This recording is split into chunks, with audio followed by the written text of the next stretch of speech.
Bonjour à toutes et tous, je suis ravie de vous retrouver aujourd'hui sur cette page.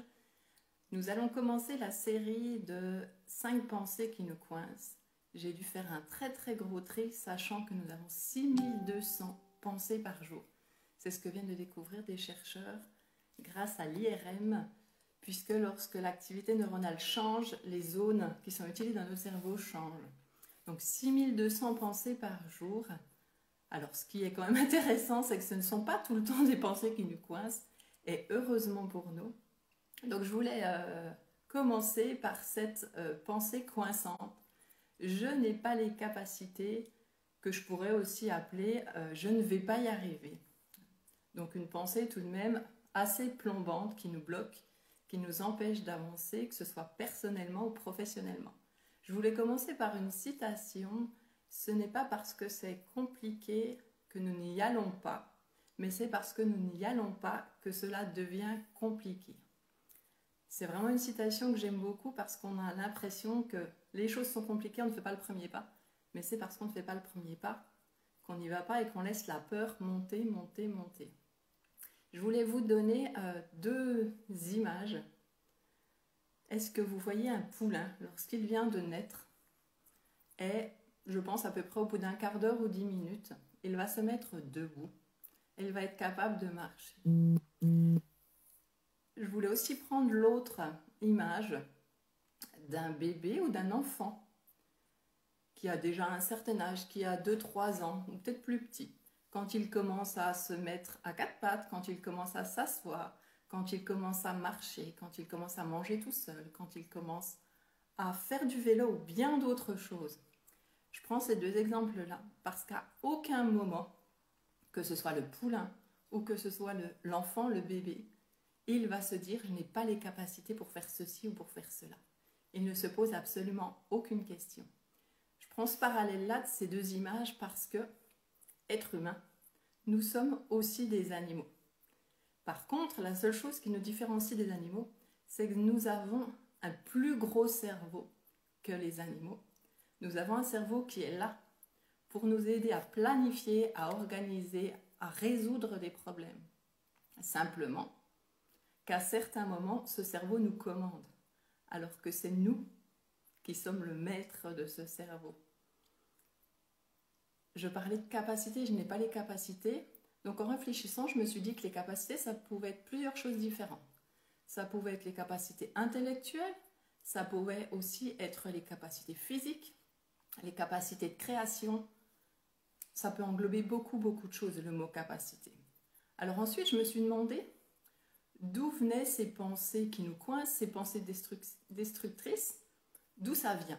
Parce qu'on se rend compte que quand on arrive sur Terre, en tant qu'enfant, elles ne sont absolument pas là. Au contraire, on a plutôt des pensées qui nous poussent en avant et qui nous font tenter des choses, qui nous font faire des expériences et qui vraiment nous mettent en action pour réussir à atteindre l'objectif que l'on s'est fixé. Donc d'où viennent ces pensées? Alors, dans mon explication, c'est pas du tout pour juger les personnes qui ont fait qu'à un moment donné, nos pensées sont arrivées dans notre tête. Ce n'est pas du tout non plus pour justifier cette pensée. Parce qu'elle n'est pas justifiable, cette pensée. Et de la justifier, ça ne servira absolument à rien, sauf à la renforcer dans notre tête.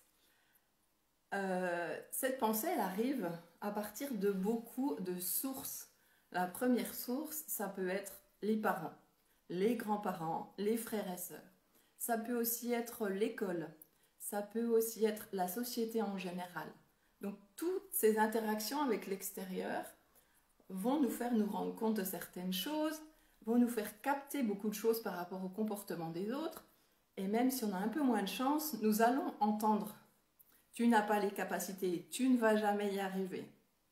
Et en fait, qu'est-ce qui se passe à ce moment-là? On va croire ce qu'on entend, on va croire ce que l'on ressent et ce que l'on voit chez les autres. Et à ce moment-là, on va faire que ces croyances deviennent réelles pour nous. On va les intégrer dans notre tête de façon très inconsciente souvent. Et ensuite, à chaque fois que nous allons rencontrer une situation nouvelle, eh bien ces pensées vont revenir. Je n'ai pas les capacités pour faire ça, je ne vais pas y arriver. Moi, je me suis rendu compte que dans ma vie, je ne sais pas si je l'ai entendu, mais en tout cas, je l'ai beaucoup perçu, que j'étais vraiment nulle en sport. Alors pendant très très longtemps, hein, ça a tourné dans ma tête, donc dès que je faisais du sport, c'était terrible. Mes notes au bac en sport, c'était une catastrophe. Et en fait, je me suis persuadée que j'étais nulle en sport, donc à un moment donné, je me suis dit que les capacités physiques, je ne les avais pas, que de toute façon, je n'allais jamais y arriver, donc j'ai arrêté complètement le sport, totalement, jusqu'à il y a 3 ans, je crois, où je me suis dit, non, au bout d'un moment, tu as quand même un corps, il doit quand même fonctionner correctement, donc vas-y.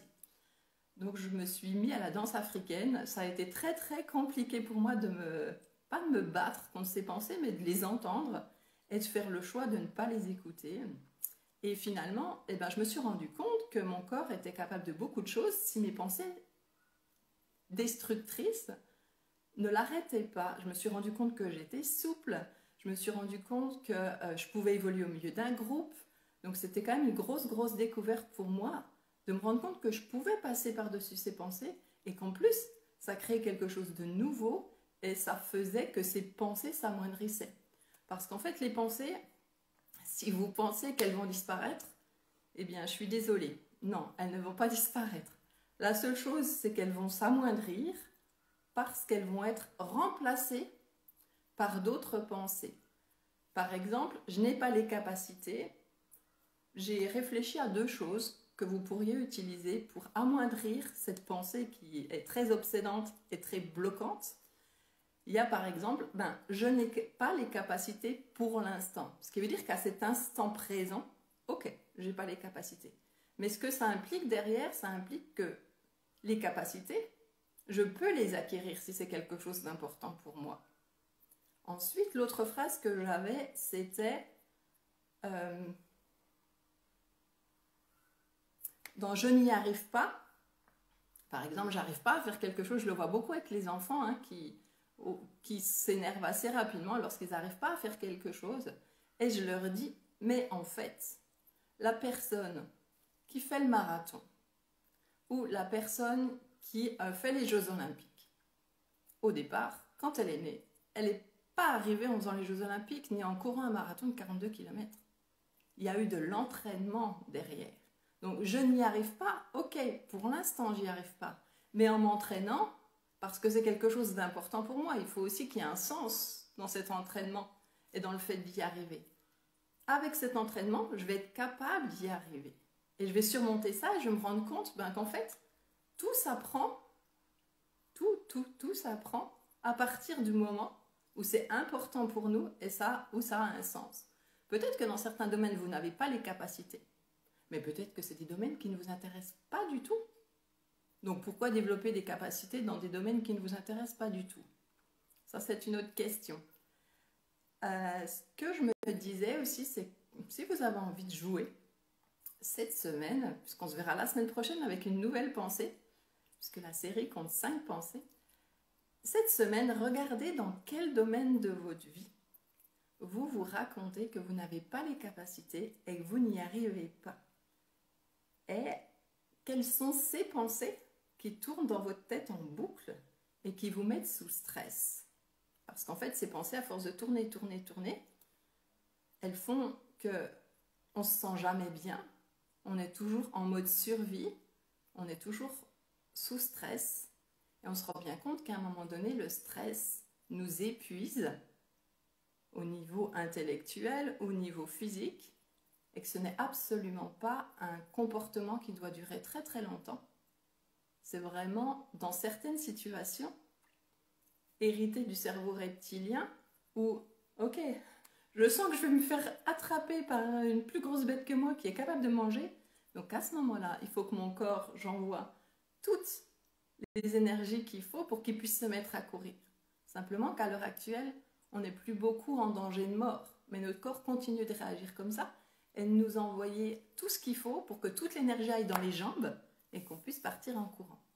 Donc cette semaine, je vous propose de regarder ces pensées, de regarder dans quel domaine elles arrivent en automatique, de jouer avec ça et d'essayer d'intégrer ces phrases ok, j'ai pas les capacités pour l'instant, et ok, eh ben, je vais m'entraîner pour qu'ensuite ça fonctionne.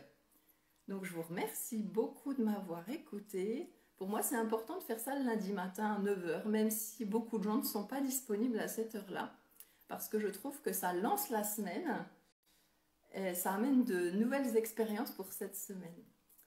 Je vous souhaite une très belle journée. À très vite, lundi prochain. Et j'ai aussi un live, je crois, vendredi à 9 heures avec le thème je suis capable de dessiner et de voir les schémas répétitifs chez les personnes que je coach. Je vous souhaite une très belle journée, un très beau lundi, une très belle semaine et à très bientôt sur cette page. Au revoir!